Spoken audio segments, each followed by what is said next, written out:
Welcome to the new series of STS 630 short lectures. ये STS 630 की नई short lecture series की video है। कंप्लीट सीरीज़ इस चैनल के ऊपर अपलोड की जा रही है और आज की वीडियो के अंदर आपको लेक्चर नंबर 8 करवाया जा रहा है। तो शुरू करते हैं आज के ऐसे ट्यूटोरियल को। इसके अंदर रिव्यू ऑफ लिटरेचर है। अजम्पशन अगर हम देखें, assumption is that knowledge accumulate. Assumption ये है कि नॉलेज जो वो एक्यूमुलेट होती है, वक्त के साथ नॉलेज एक्यूमुलेट होती है। एक तो चीज़ ये कि रिसर्च कोई आइसोलेशन में नहीं की जाती। दूसरी चीज़ ये कि एग्जिस्टिंग बॉडी ऑफ नॉलेज जो है उसी के अंदर ऐड किया जाता है। ज़ीरो से स्टार्ट नहीं किया जाता है, स्क्रैच से स्टार्ट नहीं किया जाता है। और उसके बाद ये कि will learn and build on, यानी कि स्टडी किया जाता है। जो प्रीवियस वर्क है, जो पहले से हुआ हुआ वर्क है, उसको स्टडी किया जाता है। ऐसा नहीं होता कि खुद से शुरू कर देंगे हम बगैर कोई स्टडी किए हुए कि पिछला कोई काम हुआ है या नहीं। तो पिछला काम जो होता है उसको स्टडी किया जाता है। रिसर्चर्स आइडेंटिफाई कर सकते हैं गैप्स को भी। व्हाट अदर्स हैव डन, जो दूसरों ने किया हुआ है उसको देखा जाता है। In review researchers read other peoples research, यानी कि क्या होता है कि दूसरे लोगों की रिसर्च को भी पढ़ा जाता है अच्छी तरीके से, उसको भी देखा जाता है कि दूसरों ने क्या रिसर्च किया है। द लर्न, कंपेयर, रेप्लिकेट और critically appreciate the work by other. अब इसके अंदर ये होता है कि जब रीड करते हैं तो उसके अंदर वो लर्न करते हैं, सीखते हैं, दूसरों से भी सीखते हैं। जब पढ़ेंगे दूसरों का वर्क तो उसका सीखेंगे। इसके बाद फिर कंपेयर करते हैं डिफरेंट फाइंडिंग्स और मेथडोलॉजी को, रेप्लिकेट करते हैं अर्लियर स्टडीज़ को ताकि कंफर्म कर सकें रिजल्ट्स को। और इवेल्युएट किया, क्रिटिकली तौर पे इवेल्युएट किया जाता है और अप्रिशिएट भी किया जाता है जो दूसरों ने किया है। ज़ाहिर बात है दूसरों के काम को अच्छी तरह पढ़ेंगे तो ही उसको अप्रिशिएट कर सकेंगे। Goals of review of literature हम देखें, जो रिव्यू ऑफ लिटरेचर है उसके गोल्स को हम देखें। जो पहला है वो ये कि to demonstrate a familiarity with a body of knowledge and establish credibility, यानी कि डेमोन्स्ट्रेट किया जाए जो फेमिलियरिटी होती है एक बॉडी ऑफ नॉलेज से और इस्टेब्लिश किया जाए familiarity. tells the reader that the researcher knows the research in an area and know the major issues। ये बताता है कि रिसर्चर जो है वो जानते हैं रिसर्च जो एक एरिया के अंदर, और जानते हैं जो मेजर इश्यूज होते हैं उनको भी। और एग्जांपल ये कि जैसे कि demonstrate the researchers professional competence, ability and background. तो ये दिखाता है जो रिसर्चर की प्रोफेशनल कॉम्पिटेंस है, काबिलियत है, उसकी एबिलिटी है और उसका जो बैकग्राउंड है, ताकि मीनिंगफुल रिसर्च जो है वो की जा सके।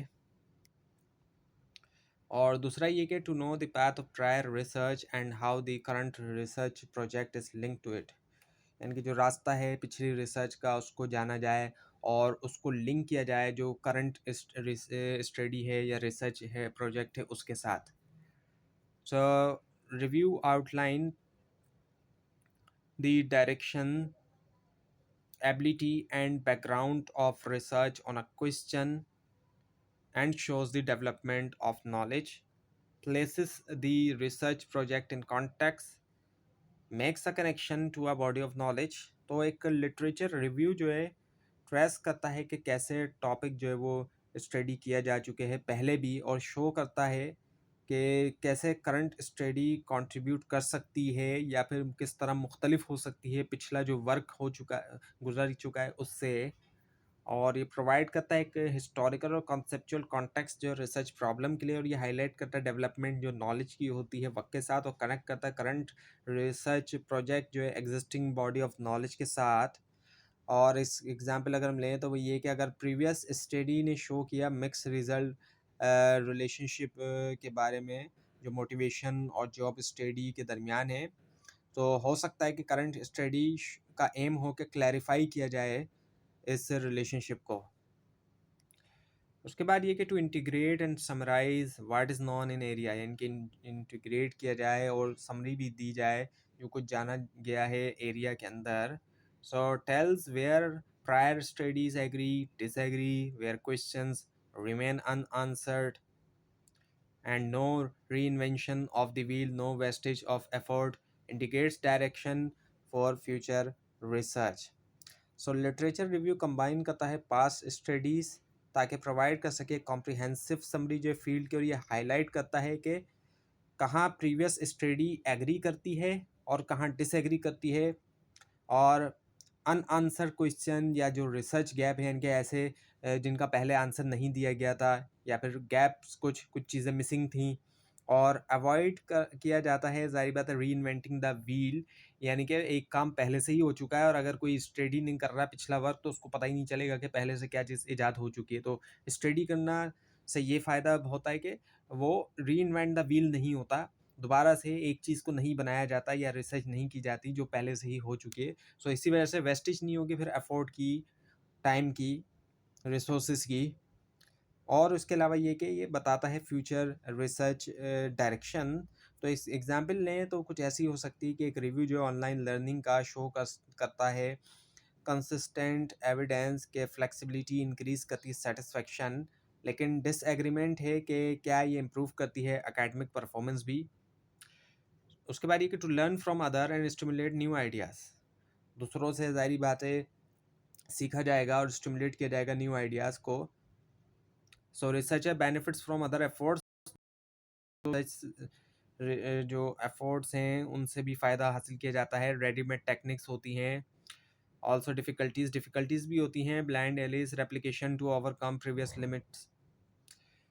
तो ये कि सीखा जाता है जो सक्सेसफुल रिसर्च डिज़ाइन होते हैं उनके बारे में, मेथड्स और टेक्निक रिकग्नाइज किया जाता है, चैलेंजेस जो आते हैं, लिमिटेशंस या फिर ब्लाइंड स्पॉट्स जो आते हैं, जो पिछली स्टडीज़ के अंदर जो ब्लाइंड स्पॉट होते हैं, और यूज़ किया जाता है दूसरों के वर्क को एज अ फाउंडेशन बुनियाद के तौर पे, ताकि डेवलप किया जाए न्यू आइडियाज़ और या अप्रोचेस। और एग्जांपल अगर हम लें तो अगर प्रीवियस रिसर्चर्स ने फेस की डिफ़िकल्टीज़ जब वो मेजर कर रहे थे स्टूडेंट इंगेजमेंट, सो ये हो सकता है कि करंट स्टडी में अडॉप्ट किया जाए एक डिफरेंट टूल या रीडिफाइन किया जाए वेरिएबल्स ताकि ज़्यादा एक्यूरेसी मिल सके। Now the identification of variables, none of the important variable relevant to the study project is left out. So एक लिटरेचर रिव्यू इंश्योर करता है तमाम इम्पॉर्टेंट वेरिएबल जो कि रेलिवेंट होते हैं स्टडी के साथ कि वो आइडेंटिफाई हों। अगर किसी पिछले ने छोड़ दिया है की वेरिएबल को जो कि इन्फ्लुएंस कर सकता है रिसर्च आउटकम, और ये हेल्प करता है डिफाइन करने में कि हर वेरिएबल जो है जो कि कॉन्सेप्चुअली और ऑपरेशनली। और अगर एग्जांपल लें तो स्टडी करने के अंदर जॉब परफॉर्मेंस लिटरेचर जो है वो ये दिखा सकता है कि जो रिलेवेंट वेरिएबल्स हैं जैसे कि मोटिवेशन, ट्रेनिंग और वर्क एनवायरनमेंट वगैरह। उसके बाद ये help in developing theoretical framework, help करता है डेवलप करने में थ्योरेटिकल फ्रेमवर्क जो होता है। So readymade theoretical models for research में भी अवेलेबल। सो लिटरेचर रिव्यू जो है वो हेल्प करता है कंस्ट्रक्ट करने में एक थ्योरेटिकल फ्रेमवर्क भी। और ये कि previous studies provide evidence for developing theoretical argumentation for posting the relationship among variables. So researcher जो है वो फाइंड करते हैं, एक तो चीज़ ये हो गई कि थ्योरेटिकल मॉडल्स ताकि वो गाइड मिल सके उनको अपने जो वर्क है। और जो पिछली स्टडीज़ हैं, प्रायर स्टडीज़ होती हैं, प्रीवियस स्टडीज़ होती है, प्रोवाइड करती है एविडेंस और सपोर्ट फॉर्म करने के लिए, बनाने के लिए जो नए हाइपोथेसिस हैं, या अडॉप्ट करने के लिए जो एग्जिस्टिंग थ्योरीज होती हैं उनको। एग्जाम्पल अगर लें तो ये कि एक स्टडी की गई एम्प्लॉई परफॉर्मेंस के ऊपर जो कि बेस्ड है एक्सपेक्टेंसी थ्योरी की, और फाइंड करने के बाद सपोर्टिंग लिटरेचर जो कि लिंक करता है एफर्ट्स, मोटिवेशन और जो रिवार्ड हैं। Now the problem statement can be made with precision. So review provides clarity of thought about the issue under study. Review review करने के बाद एग्जिस्टिंग रिसर्चर जो है उसको मिलती है क्लैरिटी जो है टॉट की, और जो है वो कर सकता है प्रिसाइसली डिफाइन रिसर्च प्रॉब्लम को, और ये नैरो डाउन करता है ब्रॉड आइडियाज़ जो है वो स्पेसिफिक और रिसर्चेबल क्वेश्चंस के अंदर, और ये इंश्योर करता है कि प्रॉब्लम जो कि एड्रेस की गई है, जिसको मुखातिब किया गया है, ये रिलेवेंट है, ओरिजिनल है और जो है फिजिबल है। Now the types of reviews, जो टाइप्स हैं रिव्यूज़ की उसमें ये कि review very in scope and depth.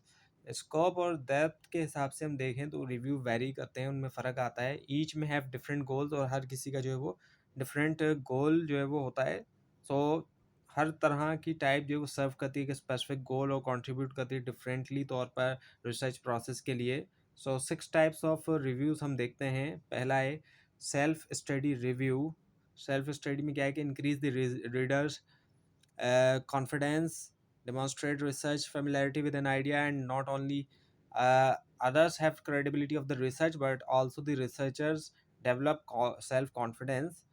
सो ये मेनली तौर पे किया जाता है पर्सनल लर्निंग और सेल्फ डेवलपमेंट के लिए। इंक्रीज करता है रिसर्चर का कॉन्फिडेंस और फेमिलैरिटी होना, फेमिलियर हो जाना टॉपिक के साथ। हेल्प करता है अंडरस्टैंड करने में जो फंडामेंटल जो बुनियादी कॉन्सेप्ट होते हैं, बिल्ड करने में सेल्फ एश्योरेंस फॉर्मल रिसर्च से पहले। और उसके बाद अगर हम देखें तो कॉन्टेक्स्ट रिव्यू आ जाता है। Place a specific project in the big picture, focusing on a specific issue, providing background, linking the project with specific body of knowledge and advancing further. अब ये कि ये रखता है एक स्पेसिफिक रिसर्च प्रोजेक्ट जो एक ब्रॉडर कॉन्टेक्स्ट के अंदर फोकस होता है, बैकग्राउंड इन्फॉर्मेशन जो कि रिलेट करती है एक स्पेसिफिक इशू के साथ, एक ख़ास इशू के साथ, और शो करता है कि कैसा प्रोजेक्ट फिट होता है एक एस्टेब्लिश बॉडी ऑफ नॉलेज के अंदर।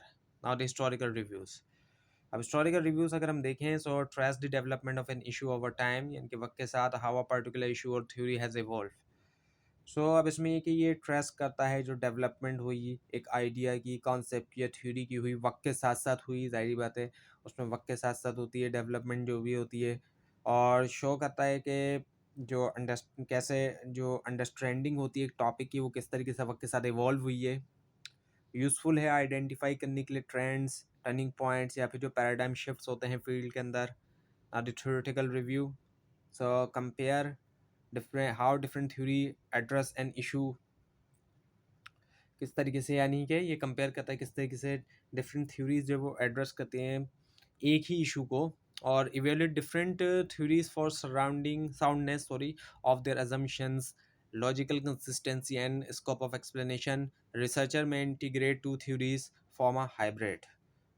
सो कंपेयर और कॉन्ट्रास्ट किया जाता है डिफरेंट थ्योरीज के दरमियान जो कि एक्सप्लेन कर रही है सेम इशू, और इवेल्यूएट किया जाता है थ्योरीज को जो कि बेस करता है साउंडनेस के ऊपर, लॉजिकल कंसिस्टेंसी और स्कोप ऑफ एक्सप्लेनेशन के ऊपर। और कभी कभी क्या किया जाता है, इंटीग्रेशन किया जाता है थ्योरीज को, यानी कि आपस में मिलाया जाता है ताकि फॉर्म किया जाता है नई या फिर जो हाइब्रिड फ्रेमवर्क है उसको, क्योंकि दो थ्योरीज को मिला देंगे तो वो हाइब्रिड बन जाएगा। Now the integrative review, so summarise what is known at a point in time, summarise करता है ये, और pull together disparate research reports. So ये सब समराइज करता है जो कुछ करंटली नॉन है एक टॉपिक के बारे में, एक स्पेसिफिक पॉइंट के ऊपर वक्त के अंदर अगर हम देखें, कंबाइन करता है फाइंडिंग्स जो है बहुत सी स्टडीज से, ताकि क्रिएट कर सके एक यूनिफाइड अंडरस्टैंडिंग, और हेल्प करता है आइडेंटिफाई करने में कॉमन पैटर्न्स, कॉन्ट्रडिक्शंस या फिर जो एमर्जिंग थीम्स होती हैं। उसके बाद है methodological reviews. So point out how methodology varies by study. Researcher evaluates the methodological strengths of past studies. Conflicting results may be the outcome of different research designs. ये examine करता है, evaluate करता है रिसर्च मेथड जिनको use किया गया prior studies में, highlight करता है डिफरेंसेस डिज़ाइन, डेटा कलेक्शन और डेटा एनालिसिस टेक्निक में, एक्सप्लेन करता है कि क्यों कॉन्फ्लिक्टिंग रिजल्ट जो है वो होते हैं वेरिंग मेथडोलॉजीज़ की वजह से। So where to find research literature, अब रिसर्च लिटरेचर को हम कहाँ पर ढूंढें, कहाँ पे हमें मिल सकता है। कंप्यूटर ऑनलाइन सिस्टम, जो ऑनलाइन सिस्टम है हमें वहाँ पर मिल सकता है। एकेडमिक डेटा बेसिस का हम इस्तेमाल कर सकते हैं, जैसे कि गूगल स्कॉलर वगैरह है, इसका भी हम इस्तेमाल कर सकते हैं। और स्कॉलरली जर्नल्स होते हैं वहाँ से हमें मिल सकती है, जो कि पीयर रिव्यूड आर्टिकल वगैरह होते हैं वहाँ से। और बुक्स, ऐसी बुक्स मौजूद हैं containing reports of original research और कलेक्ट सच आर्टिकल रीडर्स और बुक्स ऑफ रीडिंग, यानी कि इनके अंदर ऐसी बुक्स हैं जहाँ पर रिसर्च रिपोर्ट्स होती हैं, थ्योरेटिकल डिस्कशन या फिर कलेक्शन ऑफ स्टडीज़ होती है, और ये जानी जाती है रीडर्स या फिर बुक्स ऑफ रीडिंग्स के तौर पर। डिसर्टेशंस होती है, सो ये प्रोवाइड करती है डिटेल रिसर्च वर्क जो कि ग्रेजुएट्स और पोस्ट ग्रेजुएट स्टूडेंट्स ने किया होता है। अब हमारे यहाँ पर तो इतना ज़्यादा रिसर्च की डिग्रीज़ नहीं हैं, अब तो एमफिल के इक्विवेलेंट डिग्रीज़ जो हैं जो हमारे यहाँ ऑफ़र की जा रही हैं दूसरे टाइटल्स से, तो उनमें भी हम रिसर्च इतनी नहीं देखते। लेकिन इंटरनेशनली जो डिग्रियाँ होती हैं मास्टर लेवल पे या एमफिल के जो इक्विवेलेंट होती हैं उनमें रिसर्च जो है वो होती है। तो इस तरह की जो रिसर्च होती है वो डिसर्टेशन वगैरह के अंदर जो है वो होती है। और इसके अलावा गवर्नमेंट डॉक्यूमेंट्स होता है जो कि जिसके अंदर ऑफिशियल स्टैटिस्टिक्स, पॉलिसी रिपोर्ट और जो नेशनल सर्वे डेटा है। इसके अलावा पॉलिसी रिपोर्ट्स और प्रेजेंटेड पेपर्स होते हैं जो कि ये प्रोवाइड करते हैं अपडेट फाइंडिंग, जिनको प्रेजेंट किया जाता है सेमिनार या फिर जो प्रोफेशनल मीटिंग्स होती हैं। इसके अलावा बिब्लियोग्राफिकल इंडेक्सेस होते हैं, ये हेल्प करते हैं लोकेट करने में रेफरेंसेस और साइटेशन जो कि रिलेवेंट लिटरेचर के लिए या जो कि होता है स्पेसिफिक टॉपिक के ऊपर। सो रेफरेंसिंग इलेक्ट्रॉनिक सोर्सेस, रेफरेंसिंग अगर करेंगे इलेक्ट्रॉनिक सोर्सेस तो अब आपके सामने ये एक एग्जांपल के तौर पे दिखाया जा रहा है। तो जब कभी भी यूज़ किया जाए ऑनलाइन सोर्सेस को, सो प्रॉपर जो है वो रेफरेंसिंग एसेंशियल है, ज़रूरी है मेंटेन करने के लिए एकेडमिक इंटीग्रिटी। और रेफरेंस फॉर्मेट जो है वो जनरली तौर पे कुछ ऐसा होता है कि उसमें ऑथर है, एयर ऑफ पब्लिकेशन है, इसके अलावा टाइटल एंड एक्सेस इन्फॉर्मेशन है जो कि आप यहाँ पर मौजूद है, जैसे कि अहमद बी है।